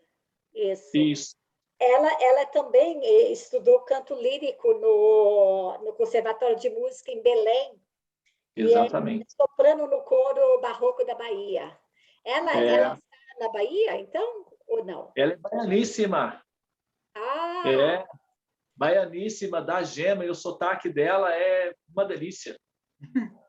pois é, eu estou extremamente curiosa. Olha só que boas companhias nós estamos, hein, gente? Exatamente. Eu acho que quando a gente é dito que quando o discípulo está pronto, o mestre aparece, né? Quando a gente começa, então, envereda pelo caminho dos mantras, sabe?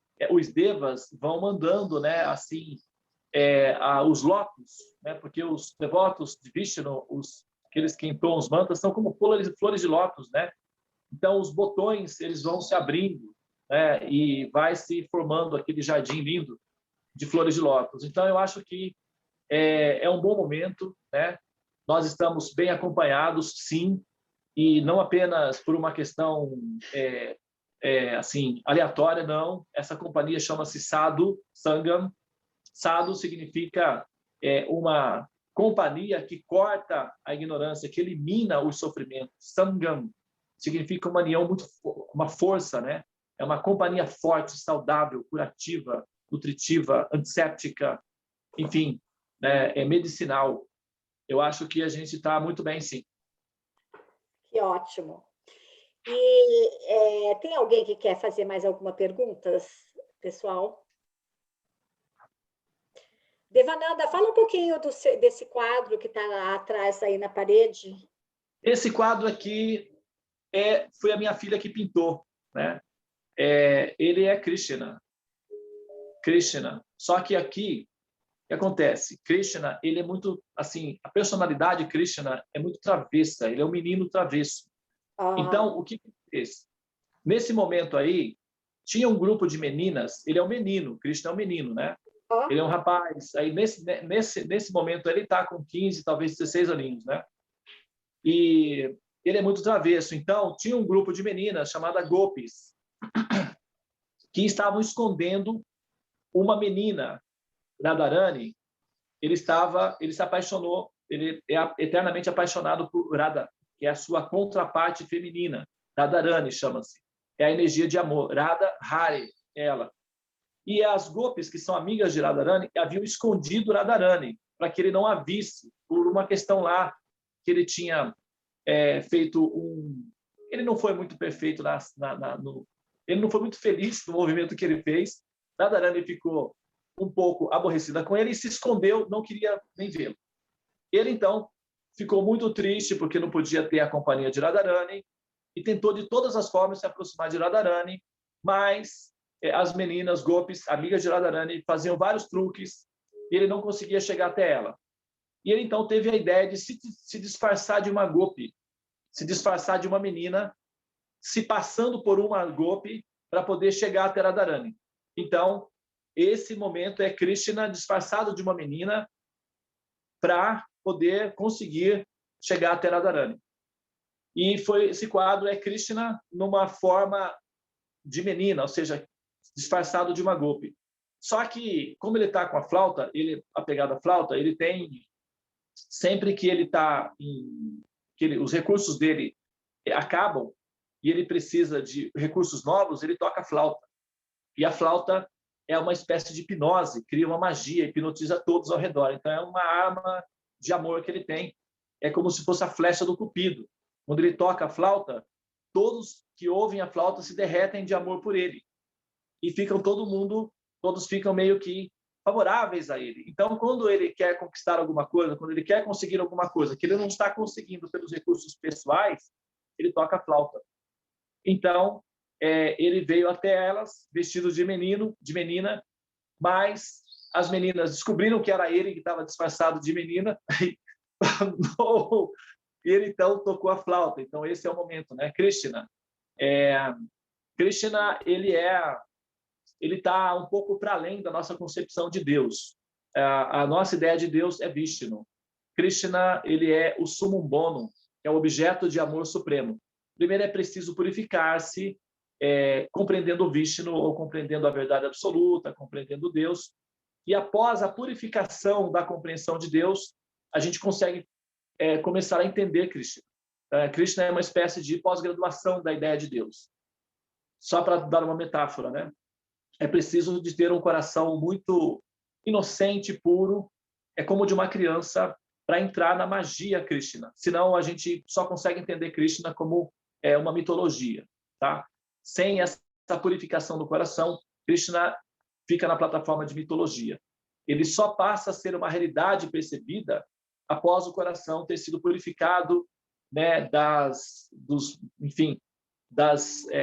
falsa concepção de existência de que nós somos os corpos materiais, de que nós somos seres humanos, etc. Quando nós nos graduamos na experiência de evolução, aí sim já dá para começar a imergir no universo de Krishna. Isso requer uma certa limpeza do coração. Bom, então existem as etapas de graduação para se começar a interagir nesse universo de Krishna aí. Mas basicamente é Krishna, né, tentando conquistar o coração de Radharani, disfarçado de uma golpe que não deu certo. A tentativa dele não funcionou e o último recurso dele é a flauta. Tocando a flauta, ele consegue tudo o que ele quer. E por isso que as golpes também sempre, para evitar que ele use esse truque, roubam a flauta dele. E Krishna sem a flauta fica completamente à mercê dos caprichos amorosos das golpes, enfim, dos amiguinhos dele, etc. Mas uma curiosidade acerca desse quadro foi a minha filha que pintou, né? Ela tinha 8 anos de idade. Eu fui para a Índia, né? Minha filha tinha 7 aninhos, né? E eu fui para a Índia e fui estudar astrologia. Então eu passava 10 horas por dia no meu quarto, ouvindo todos os tipos de aulas e lendo todos os tipos de livros e fazendo anotações. E aquele caderno que você, né, você viu, Vânia e Ana, durante a interpretação, eu fiz aquele caderno há 12 anos atrás, lá na Índia. Então, enquanto eu estudava, eu ia montando o meu caderno de astrologia. E ele é bem parecido com o caderno de uma criança de jardim, não jardim de infância, mas na primeira parte ali do colégio, quando a gente começa, né, a desenhar e tudo. Porque são as cores, e as cores estão relacionadas com os planetas, as configurações, tudo tem ali uma função astrológica. E a minha filha me via passando 10 horas por dia estudando e desenhando aquele caderno, e às vezes ela comentava: eu também faço isso na minha eu também faço isso na minha aula. A minha professora de educação artística é a aula que eu mais gosto. Você também usa as cores, os lápis e tal. Pois é, filhinha, né? Então, por que você não vai para a escola, então, já que você gosta? Eu falei: não, eu estou estudando sozinho aqui. E assim, ela me via: Márcia, mas você estuda tanto, eu só vou um pouco, você não tem recreio, não, e tal. Mas queria saber, achando que eu estava fazendo a mesma coisa que ela. Aí chegou um dia, isso eu tinha passado 1 ano e meio, mais ou menos, que eu estava estudando. Ela chegou um dia da escola, com um papel na mão, com lágrimas nos olhos, olhando para mim assim, com muita... parecia que ela era sabe aquele diabinho da Tasmânia? Olhando para mim, furiosa, com um papel na mão. Eu olhei, ela chegou da escola, eu estava sozinho em casa. Na verdade, não era o horário dela voltar ainda, mas ela chegou lá em casa. A professora dela trouxe ela até em casa, que ela estava chorando e muito furiosa, e não queria explicar o porquê lá na escola, e a professora trouxe ela em casa. E eu abri a porta, recebi, levei aquele choque, falei: o que aconteceu? Ela esperou a professora ir embora e falou: o que aconteceu, que você é a causa dos problemas da minha vida. Você não tem vergonha. Você fica aí nesse quarto o dia inteiro fazendo uma coisa de criança. Você não vai trabalhar, não, é? O que está acontecendo? eu perguntei, ela tinha 8 aninhos, né? Parecia uma adulta, assim, uma esposa, mandando o esposo para trabalhar. Falei, o que foi, filha? Você não sabe. Aqui agora eu estou com esse papel que a minha professora mandou eu dizer qual é a profissão do meu pai. Eu vou falar o quê? O que eu vou escrever aqui agora? Me diz. Se o meu pai fica nesse quarto fazendo esse caderno idiota de criança que eu faço aqui. O meu pai não trabalha. Todas as minhas amigas, o pai faz isso. E o meu pai? Eu vou falar o quê? Que meu pai é um idiota que fica no quarto desenhando o caderno idiota de criança? Eu tive um choque de realidade naquele momento. Eu não sabia que criança de 8 anos era capaz de fazer isso. Eu falei, então tá. Vamos então. O que você quer de mim? Eu quero que você vá trabalhar. Eu falei, mas filha, esse é meu trabalho. Eu estou estudando para trabalhar. E você trabalha com o quê? Eu sou astrólogo. E o que é isso? Com isso, minha filha, eu posso dizer, eu posso ajudar as pessoas a encontrar a profissão delas no futuro. Por exemplo, eu posso saber o que você vai ser no futuro. É mesmo? Então, eu quero saber, porque se você morrer, eu quero saber o que vai ser de mim, porque você não trabalha. E você deve ter dinheiro. Você já... Calma, filho. Calma. Vamos devagar. Vamos pegar, vamos fazer isso daí. Vamos olhar o que você vai ser quando você crescer, então. Já que você quer, você está tão assim? Sim, eu quero. Por favor, então me diga logo o que eu vou ser, porque eu já quero saber. Eu abri o mapa dela. Eu já estava mais ou menos assim, estudando o mapa dela. Eu abri o mapa dela. Naquele momento ali, foi um momento bem intenso, bem curioso, né? E eu dei algumas explicações para ela. Disse, filha, você é uma artista. Você tem qualidades artísticas. Você pode fazer artes. E você vai ganhar bastante dinheiro como sendo uma artista. Você não vai nem precisar de mim. Se você se tornar uma artista, você pode se despreocupar de mim. Ah, então eu vou ser uma artista. Mas ela tinha um dentinho, né? Assim, tipo da Mônica.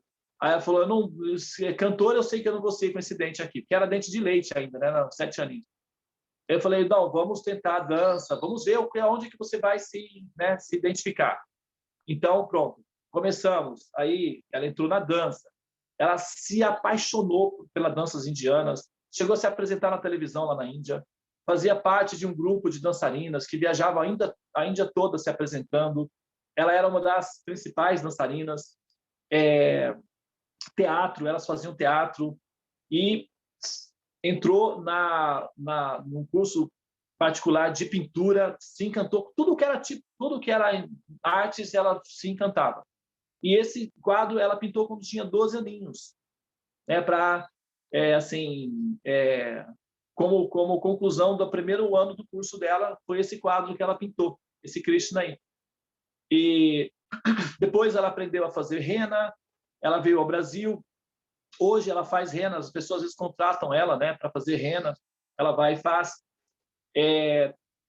Ela desenha muito bem, é tatuadora, tem, né, assim, agora que ela está trabalhando numa empresa, então tomou muito tempo dela, mas, enfim, né?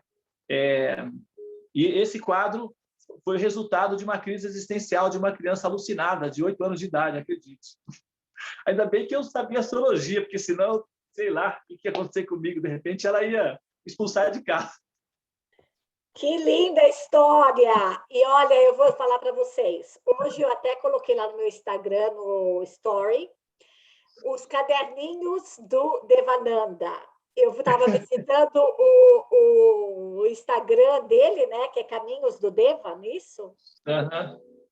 E aí eu achei aqui uma foto com os quadros, os livros deles de estudo, sim, esses livros aí que ele está falando.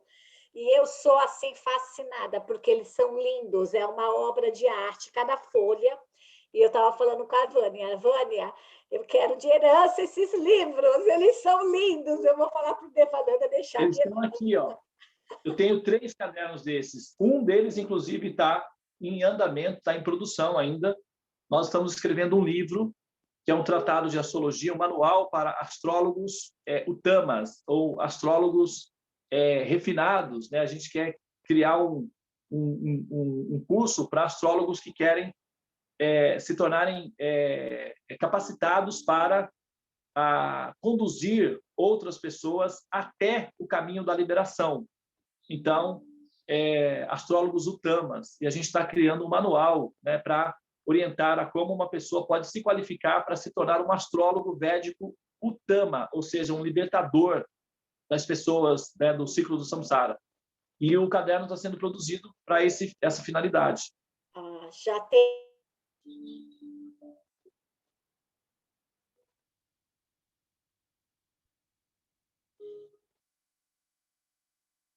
Eu acho que eu perdi o seu sinal. A Doris Domingues está pedindo para você mostrar o caderno. Mostrar o caderno está aqui. Eu vou ter que sair do campo da câmera, aí eu volto, tá? Está aqui pertinho aqui, deixa eu pegar lá.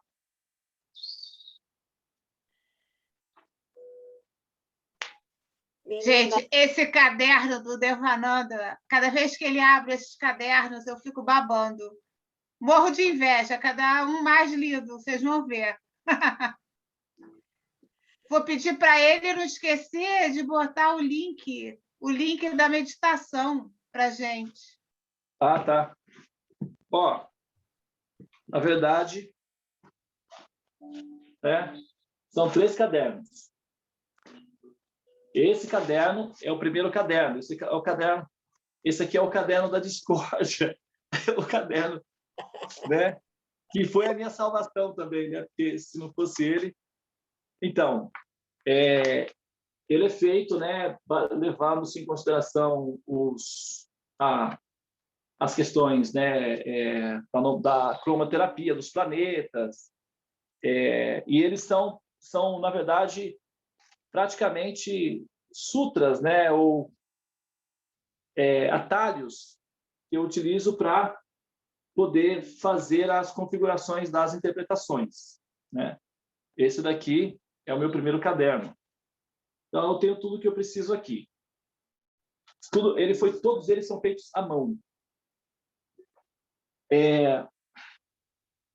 Aí eu tenho esse daqui, que aí já esse daqui é um caderno mais já até mais completo, né? Já é uma segunda etapa. Esse daqui é um caderno, um tratado de astrologia para lidar com as nakshatras, que é uma parte sofisticada do conhecimento do sistema de astrologia védica, né? Então, aqui eu tenho também a parte de numerologia, eu tenho uma parte que é a parte de Vastu Shastra, e no finalzinho também tenho aqui é tudo numerologia, né? A parte de numerologia, e tem uma partezinha aqui no fim, que é só a parte dos chakras, né? Os estudos dos chakras.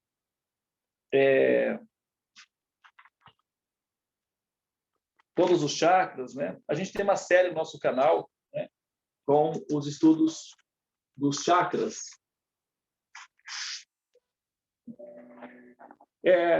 Bom, então, é isso aí, né? Esse daqui. E tem esse daqui, é o livro que a gente está produzindo, né? O caderno que a gente está produzindo, que é justamente o caderno que é o manual, né? O manual do astrólogo, o Tama.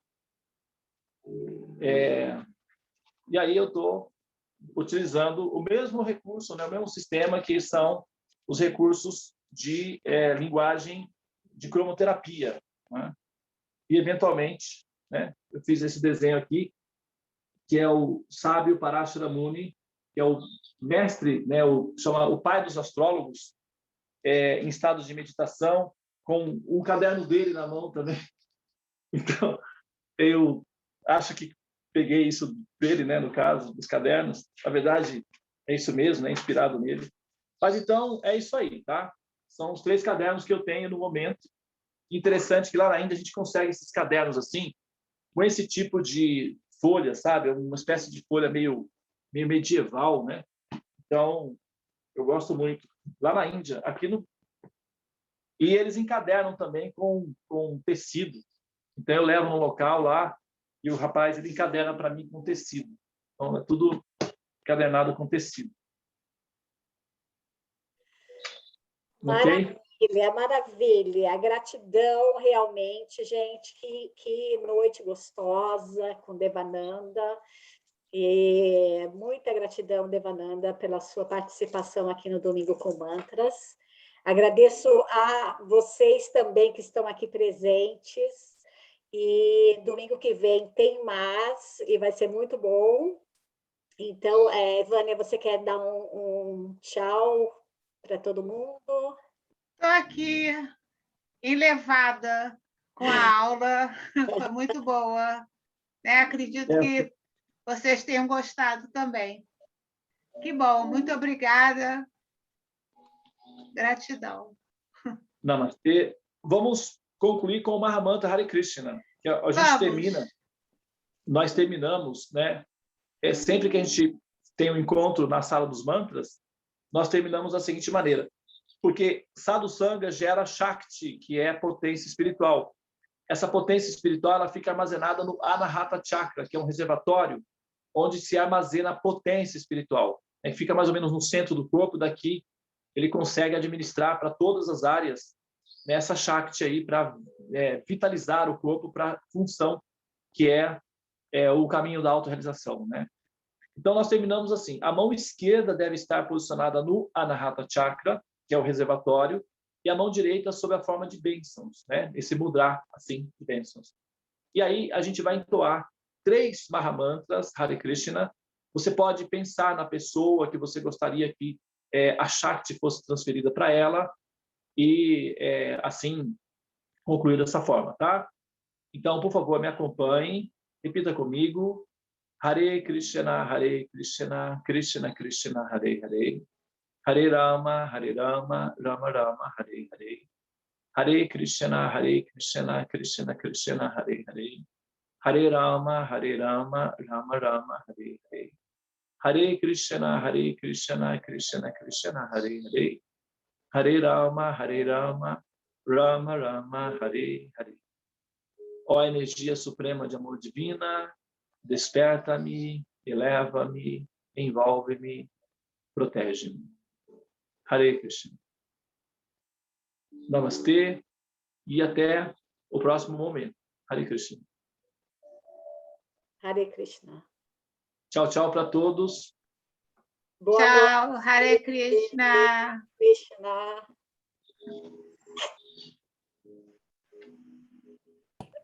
Tchau, obrigada.